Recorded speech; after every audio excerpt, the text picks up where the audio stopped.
बिस्मिल्लाहिर्रहमानिर्रहीम। अस्सलाम वालेकुम व्यूअर्स, आप देख रहे हैं डाइनिंग। और आज हम एक्स्ट्रा टेस्टी चटपटे मज़ेदार से दाल करेले अपनी अम्मी के स्टाइल में बना रहे हैं। रेसिपी पसंद आए तो चैनल को सब्सक्राइब कर दें, बेल आइकन को ऑल पे कर देने से आपको वीडियो का नोटिफिकेशन सबसे पहले फ्री में मिल जाएगा। अल्लाह ताला अम्मी जान की मग़फ़िरत करे। आज उनके हाथ के दाल करेले बहुत याद आ रहे थे।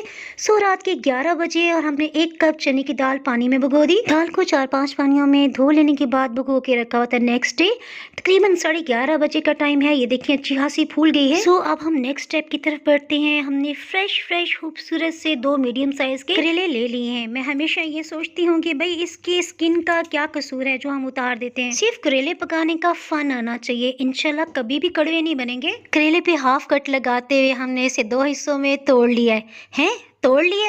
हाँ जी, देखें तोड़ ही तो रही हूँ, काटा तो नहीं है ना। और अगर आपको कटिंग बोर्ड पे काटना आसान लगता है तो इस तरह से कट कर सकते हैं। और अब हम छुरी की नोक का इस्तेमाल करते हुए बीच निकालने के लिए हाफ कट लगा रहे हैं। अब आप छुरी की साइड का इस्तेमाल करें, हल्का सा प्रेशर देंगे ना तो बीच वाला पार्ट बिल्कुल निकल के बाहर आ जाएगा। ये देखिए अब करेले के हाफ पीस को हम लेंथ वाइज 4 हिस्सों में काट रहे हैं। अम्मी जान इसी तरह से दाल करेले में करेलों को काट के डाला करती थी। अब यहाँ पे आपकी मर्जी है, जिस शेप में मर्जी काट सकते हैं। करेले को हाथ में पकड़ के भी आप काट सकते हैं। पाकिस्तान में उमूमन माएँ इसी तरह से काटती हैं। आपको दोनों तरीके बता दिए, अब आपको जो भी आसान लगे आप उस तरह से काट सकते हैं। करेले की कड़वाहट को दूर करने के लिए 1 चाय की चम्मच से थोड़ा कम नमक इस पे डाल लेने के बाद अच्छी तरह से मिक्स करते हुए हम सिर्फ 10 मिनट के लिए रख रहे हैं। इसके साथ ही हीट को ऑन कर लेते हैं। हीट को मीडियम लो रखा हुआ है और तकरीबन आधा कप ऑयल इसमें शामिल कर रहे हैं। जितनी देर में ऑयल गर्म हो रहा है ना, इसके साथ ही हमने दरमियाने साइज के प्याज को रफली काट लिया है। प्याज को काटने से पहले अच्छी तरह से धो लिया था, सो बाद में धोने की बिल्कुल भी जरूरत नहीं है। प्याज को सिर्फ 2 मिनट तक सौटे कर लेने के बाद इसमें 1 टेबलस्पून भर के लहसुन अदरक का पेस्ट शामिल करें। लहसुन अदरक के पेस्ट की रेसिपी मैंने रमजान से 10 दिन पहले बनाई थी।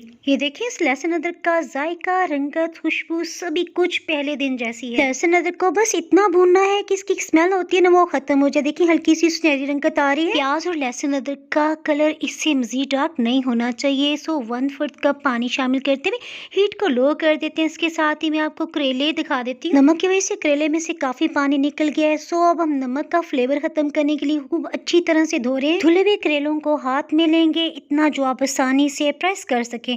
प्रेस करते जाएंगे और हम प्याज वाले मिक्सचर में शामिल करते जा रहे हैं। करेले सभी शामिल हो चुके हैं। सो अब हम हीट को दोबारा से मीडियम पे कर रहे हैं। करेलों को ज्यादा नहीं भूनना। करेलों को सौटे करते हुए जैसे आप देखें ना कि प्याज से भी हल्की सुनहरी रंगत आ रही है।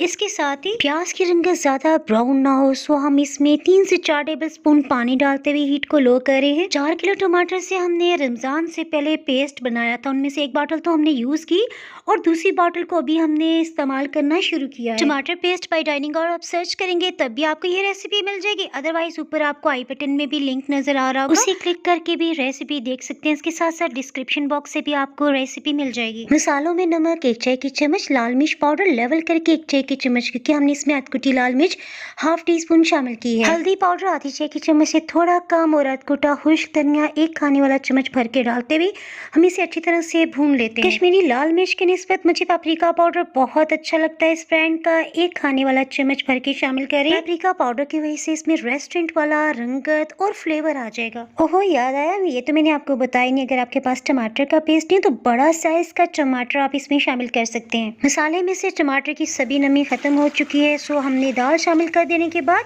2 कप यानी 500 ml पानी डाल दिया है। दाल तो रात भर की भीगी हुई थी ना, सो इसी में ये गल जाएगी। ढक्कन से कवर करते हुए हीट को बिल्कुल लो कर रहे हैं। बिल्कुल लो हीट पे दाल को पकते हुए 1 घंटा हो चुका है। सो सबसे पहले हम इसमें 1 खाने वाला चम्मच कसूरी मेथी शामिल करते हैं। परफेक्ट, बिल्कुल जैसे अम्मी जान बनाया करती थी ना वैसी बनी, यानी दाल के टुकड़े टुकड़े भी नहीं हुए और दाल बिल्कुल गल भी चुकी है। इस स्टेज पे हीट को ऑफ करते हुए हमने हरा धनिया काट लिया। ये दाल बहुत ही चटपटी बनी, सो इसमें मैंने हरी मिर्च शामिल नहीं की है। अगर आपको स्पाइसेस इससे भी तेज पसंद है तो 3 से 4 हरी मिर्चें आप काट के शामिल कर सकते हैं। खटास के लिए 1 चाय की चम्मच चाट मसाला पाउडर, अगर आपके पास अमचूर पाउडर है तो वो आधी चाय की चम्मच शामिल कर लीजिएगा। और गरम मसाला पाउडर 1/4 टीस्पून शामिल कर लेने के बाद हम मिक्स करते हैं। टाइम आ गया इसे डिश आउट करने का। ये दाल इतने मजे की बनी है कि इसके साथ अचार या सैलेड की आपको जरूरत बिल्कुल भी महसूस नहीं होगी। डाइनिंग आवर पे आपको पालक दाल, लाला मूसा की स्पेशल चना दाल, मेमनी दाल चावल के साथ अचारी सैलेड की रेसिपी भी डिस्क्रिप्शन बॉक्स से मिल जाएगी। रेसिपी पसंद आए तो लाइक और शेयर करना आप बिल्कुल भी ना भूलें। अगर आप ये रेसिपी यूट्यूब पे देख रहे हैं और मज़ीद रेसिपीज डाइनिंग हॉल पे देखना चाहते हैं तो नीचे जो ब्लैक सब्सक्राइब का बटन नज़र आ रहा होगा उसे क्लिक करने के साथ साथ अगर आप बेल आइकन भी प्रेस कर देंगे ना तो नई वीडियो का नोटिफिकेशन भी आपको मिल जाएगा। Thanks for watching.